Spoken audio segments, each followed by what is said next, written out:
Hi, I'm Mandi Pryor, and welcome to Spotlight on Pittsburgh. Spotlight on Pittsburgh is a program about Pittsburgh's most fascinating people and what they do to make our city an amazing place to live and work. When we come back, I'll introduce you to Renee Colborn from the Turnpike Commission, and later in the episode, we'll introduce you to Laural Ziemba, Director of Public Affairs for Range Resources.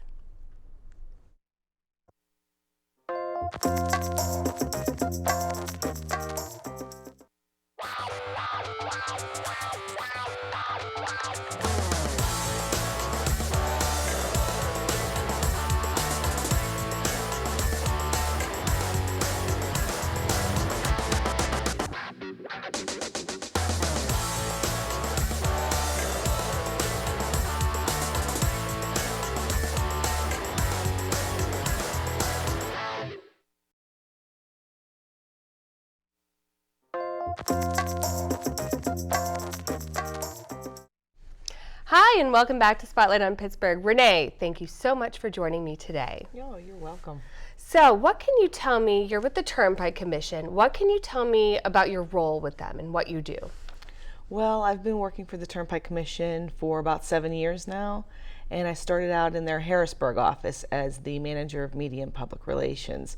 So I was there for about 4 years and did everything from working in Philly on different construction projects and notifying the public about what's happening with those, and going up to Scranton on the Northeastern Extension, and then out here, of course, in this area where we have a lot of construction going on as well. And luckily I was able to move back home because Western Pennsylvania is home.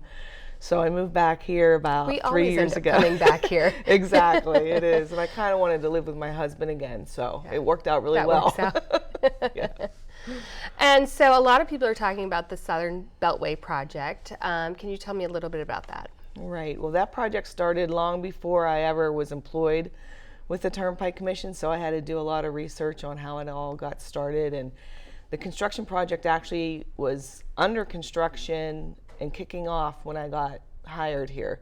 So that's been a few years where they broke ground for this new section of the Southern Beltway, which is it'll be about 13 miles long, the new section. The Finley connector is already there, and traffic is moving on the Finley connector, and that is out near 22, State Route 22. And so, where is this new section going to be? The new section is going to connect 22 to I-79, and it'll be about 13, 16-mile stretch, anywhere between there. But it's going to be a great direct route to the Pittsburgh airport for commuters. I live in Cecil, so I've seen the pillars starting to go up, and there's a lot of construction going on in the McDonald area, in Cecil Township, in South Fayette Township, and I'm sure everybody's seen all the orange cones and the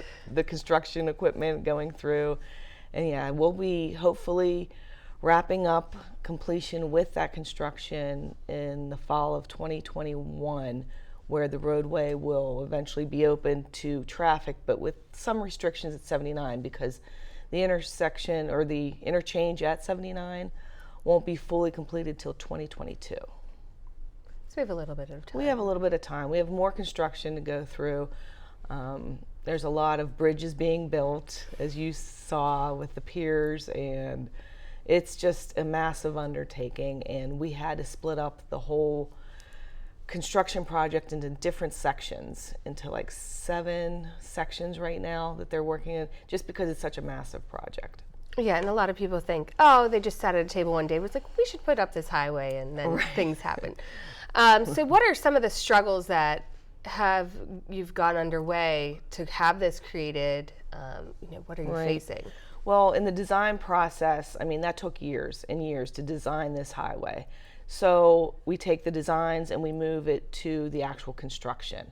And during construction, of course, we come across some different things that maybe need adjusted somewhat. The biggest obstacle or struggle was when we were in the McDonald area, and last year was the wettest year on record in this area. So we struggled with the weather. There was a lot of flooding issues and just landslides in this whole area, I think, have been prominent. But the wet weather really played a factor. But everything was corrected. We have retention ponds in, and we seem to have it all under control now. So it worked out. Sometimes it might be good to have it done in the preliminary stages Right. than when it's actually up and running. And, Right.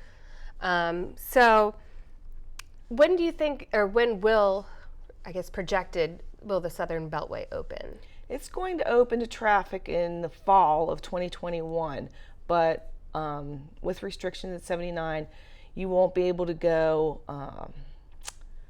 south on 79 to get to the Southern Beltway, and you won't be able to go west onto 79 whenever you are leaving the Southern Beltway. Just those two restrictions until 2022. But the entire road will be open to traffic in the fall of 2021.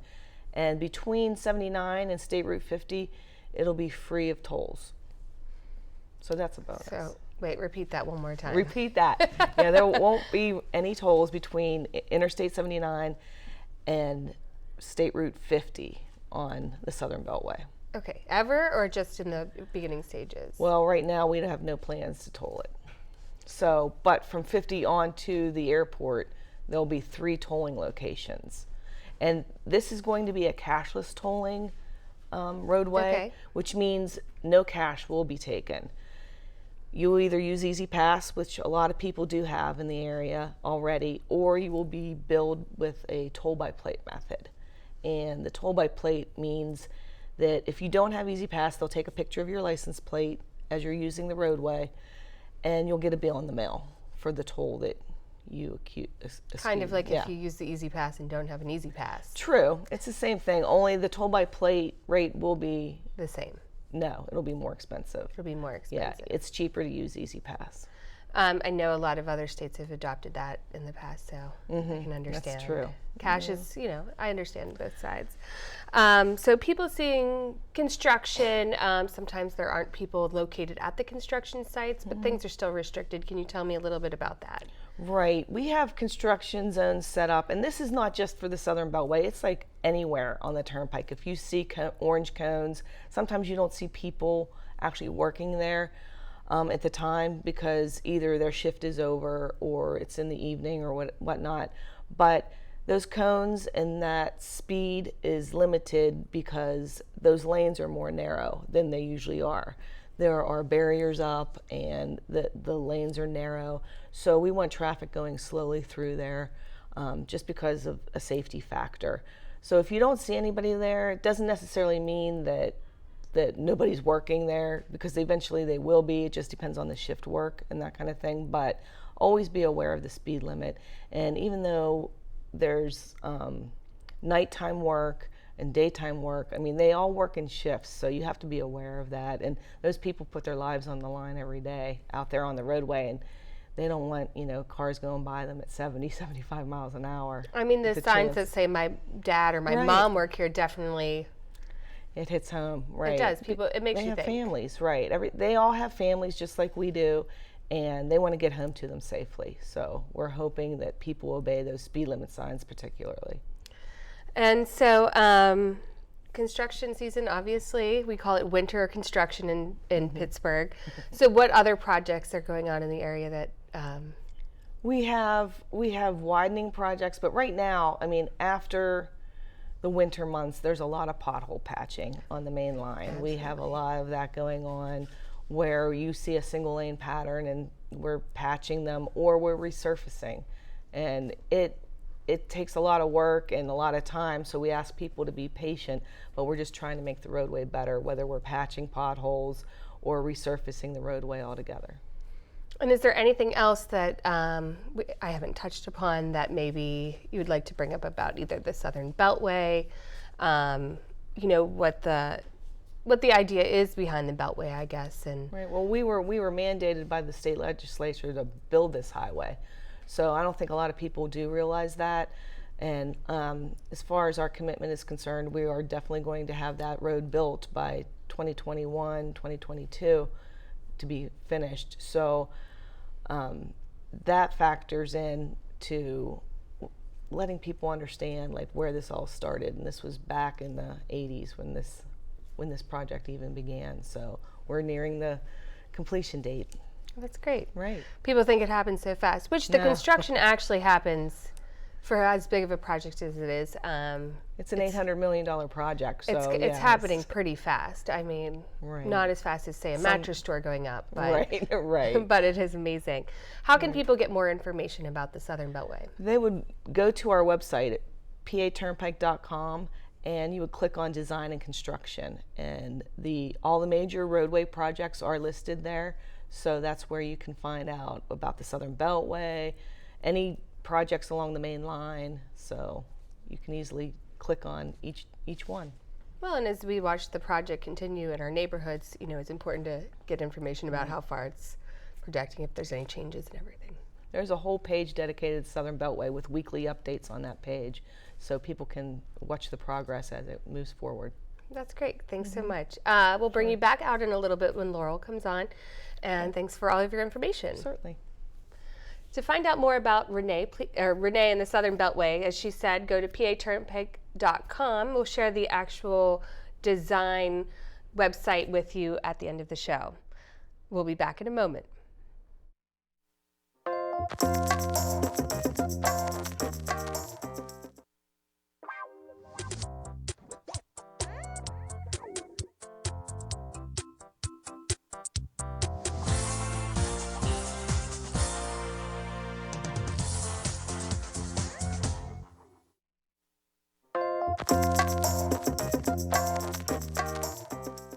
Hi, and welcome back to Spotlight on Pittsburgh. We have Laurel here from Range Resources. We can't wait to hear a little bit more about what she does within the community. How are you today? I'm great. Thank you so much for having me, Mandy. Of course. So tell me a little bit about Range Resources. Sure. Well, we're a natural gas developer. We're the largest natural gas developer in Washington County. My role in particular is public affairs. So any type of communication our company has with our local communities, any type of fundraising, nonprofit partnerships, those are all managed under my team. Wonderful. And so I guess tell me a little bit about some community projects you have going on right now or in the recent past. Okay. So I like to think of it in terms of the 3 10s. Over the last 10 years, we've invested $10 million in the local community, and that includes 10,000 employee volunteer hours. So we're very blessed to have a wonderful workforce who is very philanthropic minded, very civic minded, and they're always willing to share some of their time in addition to the money that we invest. So whenever we look at a nonprofit potential partner, writing a check and walking away is not something that is of interest to us. We want to create a deeper, richer relationship that, yes, in many times involves a monetary commitment, but whenever we have an employee who can invest some sweat equity, which really means a lot to the nonprofits, we'll do that as well. So it's a combination of volunteer hours. We help out on boards and committees. So we're really invested and involved in the local community as well. That's wonderful. And you think of bigger companies as they're so many people and so many things going on that they get lost a little bit within the community. So it's great to have that public footprint. And people are looking for good things to do. And you should. It's what you should do. It's what is expected of you. And we get a lot of joy out of it as well. And for instance, underneath that umbrella of public affairs, I would say our first priority would be our workforce development partnerships with our local school districts. And an example of that commitment is the Junior Athena workshop that we did last week. And we brought 80 young women high school students into our building, and we did a morning session that involved a speaker from California University. We did a panel discussion with several local women professionals. We also had Commissioner Diana Irie Vaughn speak to these young women. So it was really, I grew up an only child. And I didn't make the network that I should have in high school. So I think when you think about these young women and men and we have such a wealth and a treasure of women professionals, men professionals. If you can connect them with the high school students, that's really going to do the student a service as they pursue career options. I would be right there with you on that kind of muddling around in high school and not really knowing the path. So it's great that you guys are taking on that almost responsibility to have them learn and achieve and grow as, girls into women. Well, and it's a really big charge when you're in high school and you think, what am I going to do for the rest of my life? And you've got all this pressure on you that I have to make a right choice and I can't make a mistake. But my goodness, I went to Duquesne University for communications, and I didn't get a job in communications. I mean, I managed restaurants, I managed real estate. I did whatever it took to get me where I wanted to go. And that's what we tried to impress upon these young women, is that, you don't have to have all the answers. Sure. You're not going to have your dream job, is not going to be your first job, but true success is resiliency and just that persevering. That's what true success is. So you'll get there. Just get there. Keep focused. Yeah, I have the same background, just being an English major. People are always an English major. Yeah. What are you going to do? And I was like, well, I don't want to teach, and it's experiences. You need these experiences to build together. And I go, one day you'll wake up and go, oh, that all made sense. That all made sense, exactly. All the dots connected, and here you are, and especially where you are, where I'm happy. I'm sure you're happy I'm too. happy too. So what other community outreach have you been doing? Well, there are two other things that I wanted to mention too. When we look at our public affairs outreach, our community outreach, we have these things called community advisory panels, because it's really important. I've read books on communications and, what's a good communication strategy and what's the secret? The secret, I'll look at this, is being honest, is telling the truth, being honest, being transparent, being accessible, having the community able to associate a face with a name, and it being available and letting them know who they need to reach out to whenever they have an issue or a problem. So we have these community advisory panels, and we like to encourage two-way communication with them. We really like to hear about what's going on in the community. What are you hearing? Who do we need to reach out to? What maybe messaging isn't really resonating? Or is there a problem? Is there extra dust on this street? Do we need to go out there and do some dust mitigation? So the community advisory panels really help us reach into the community and have a two-way conversation. But then we also have these things called coffee breaks. And these coffee breaks, we bring our employees out into a township, and we have coffee, we have donuts, we have food from a local business, and then we invite our landowners in. They're open to the public. We let them ask questions. We present to them, this is where a well pad is coming up, and this is going to be the route to that pad, and this is when we're going to be building that pad. So you may see an uptick in traffic this week or this month, because they're our partners. We have thousands and thousands of landowners who are our partners, and just the communities in general. Even if you're a landowner, it's important to share that information ahead of time so nobody's surprised, or to the extent that they aren't surprised with your operations. Well, and community education is important. It is. Especially when it comes to what you're doing, because it is affecting, you're out there in the communities doing things. So if they feel connected to the projects and understand why it's happening, they're going to feel better about it and say, oh, I understand, because it's new. It's not something that, they've experienced in the past. Details are important. Totally agree. And even if it's not good news you're sharing, if you're sharing it, if you're being upfront and as immediate as you can with it, then they really appreciate that type of respect that you're giving them by communicating. And I'll even say we answer about 300 requests every year for our philanthropic dollars. We get about 500 or 600 every year. Those other 200, we don't ignore them. We give you a response, and we've had so many people say, thank you for just responding. I'm sorry you couldn't support me, but thank you for just responding. So we really effort to make that personal touch with everybody that reaches out to us. So recently you won an award. I did. You are the Woman Influencer of the Year? Woman of Influence. Or Woman of Influence. Tell me a little bit about that award. Well, that was conferred by the Pittsburgh Business Times, and it was a huge honor.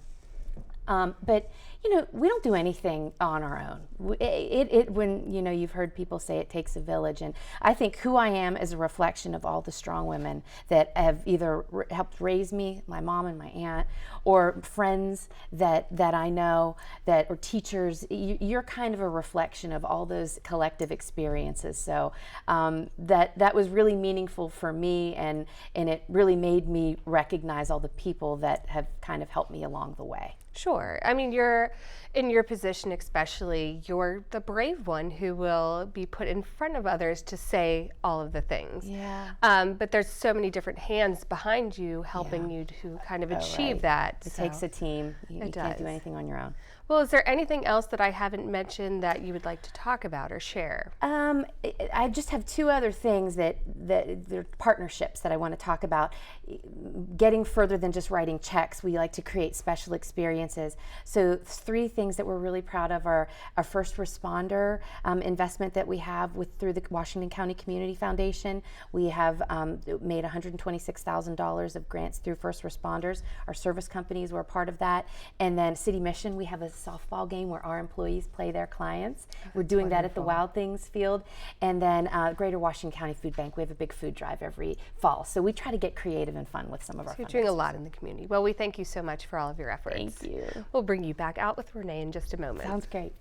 Learn more about Range Resources and their ongoing community efforts by going to rangeresources.com. We'll see you back in a moment.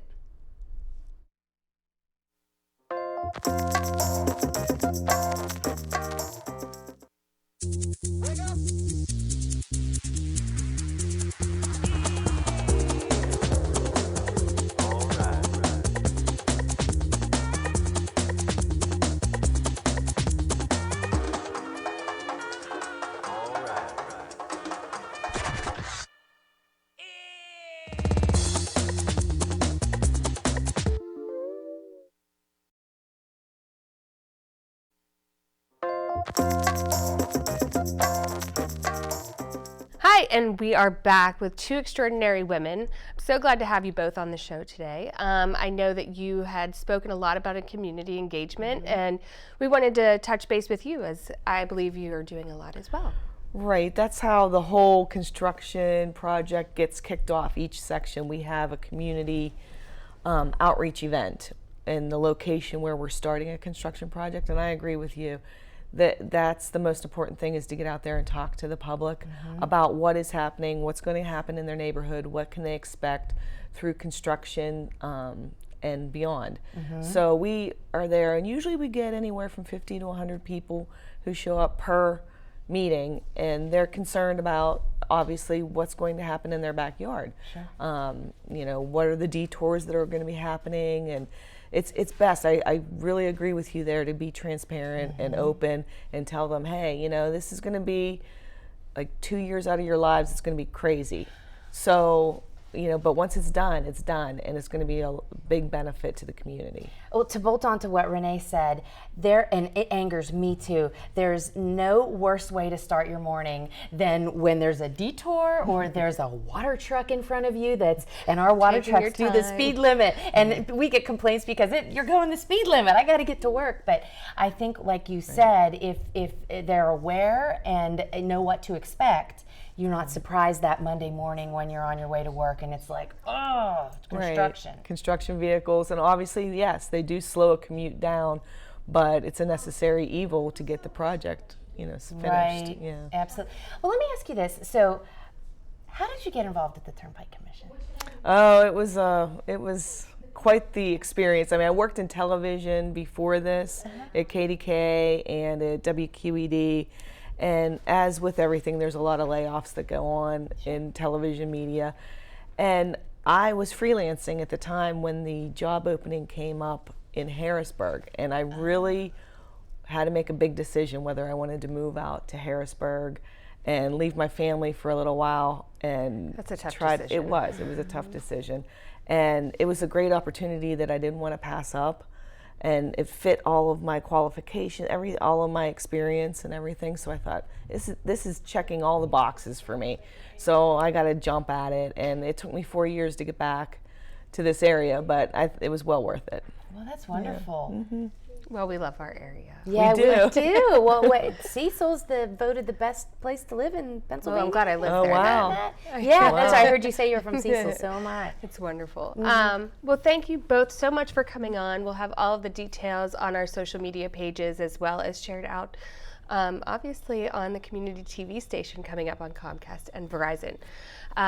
Thank you all for joining us on this episode of Spotlight on Pittsburgh, and thank you for continue watching. Please follow us on Facebook and Instagram at Spotlight on Pittsburgh, and join us again next time when we shine the spotlight on 2 new guests.